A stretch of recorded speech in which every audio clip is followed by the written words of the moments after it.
When we talk about watching your language, it's usually about like being polite or maybe just good grammar. Right. But the source material we're looking at today argues that your vocabulary is doing something much more structural. It really is. We're breaking down the Rhapsody of Reality's daily devotional by Pastor Chris. And the core idea is pretty heavy. Words aren't just sounds. They're spiritual substance. Spiritual substance. So the idea is that words are actual things. Exactly. The text anchors this whole thing in Matthew 12.37, for by thy words thou shalt be justified, and by thy words thou shalt be condemned. Okay. So the author is basically arguing that your words are the building blocks of your life. If your syntax is off, your whole reality is going to be off too. All right. How is this different from, say, generic manifestation or just positive thinking? Stand in the mirror, tell yourself you're rich, that kind of thing. That's a great question, and it's a really crucial distinction. Positive thinking is often about hyping yourself up to create a new reality. The source argues this is about truth, capital T. It's not about creating something from scratch. It's about aligning your speech with what the text claims is already true about you. So it's less about faking it till you make it and more about, acknowledging what's already in the bank account. That's a perfect way to put it. The author warns against developing what he calls a language of limitation. A language of limitation. Yeah.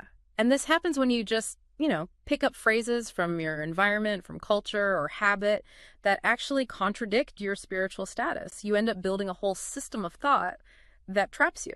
Okay, let's drill down into that because the source gives some examples that, honestly, they shocked me. These are phrases I hear all the time. They are incredibly common. The first big one the author flags is the phrase, "The presence of God came down upon us." I mean, that sounds lovely. It sounds humble. Yeah. We had a great worship service. The atmosphere felt powerful, so God came down. What's wrong with that? Well, according to the source's theology, it's factually incorrect. It implies God was somewhere else up in heaven, maybe, and had to travel to get to you. But the text argues that for a believer, you are his temple. He lives in you. So saying he came down implies he wasn't there to begin with. Precisely. The author uses a very specific distinction here. God's presence is manifested, not imported. Manifested, not imported. Right. Think of it like electricity in your house. You don't call the power company to send electricity every time you flip a switch. No, the power's already there. It's already there. You just have to turn it on. If you're praying for God to come down, you're waiting for a delivery that the text says arrived 2,000 years ago. Wow. That actually changes the whole mindset. And this leads right into the second example, which this one might ruffle some feathers because it's a direct quote from the Psalms. Enter into his gates with thanksgiving. I'm guessing it's that one. That's the one. Yeah, but that's a song. That's King David. I mean, are we canceling King David now? No, not canceling, but context is everything here. The source explains this as Old Covenant language. When David wrote that, God's presence literally lived in the Ark of the Covenant inside a physical temple. Okay, right. So David really did have to walk through a gate to get close to God. But for the listener today. For the listener today, the source argues the New Testament reality is completely different. You don't visit the temple anymore. You are the temple. You dwell there.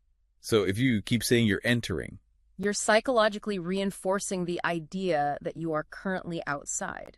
It's like standing in your own living room and knocking on the front door asking to be let in. Exactly. And that is the system of thought the author is warning about. If your words constantly reinforce that you're an outsider or that God is far away, you will live that reality. You won't experience that consistent victory the text talks about. Because your operating system is just, it's coded with bugs. You got it. So the actionable advice here is an audit. Yeah. A language audit. Yes. It's an audit of your revelation knowledge. Does your language reflect your environment and your feelings, or does it reflect the spiritual reality the text describes? It's just fascinating how much weight is put on the technicality of the phrasing. It's not just semantics. No, it's self-conception. It's architecture. You are building the house you live in, word by word. And that really leads us to the final thought we want to leave you with today. The source says your words are justified or condemned. They're the bricks in a wall. So look at the words you've used just in the last 24 hours. Are you building yourself a palace or a prison?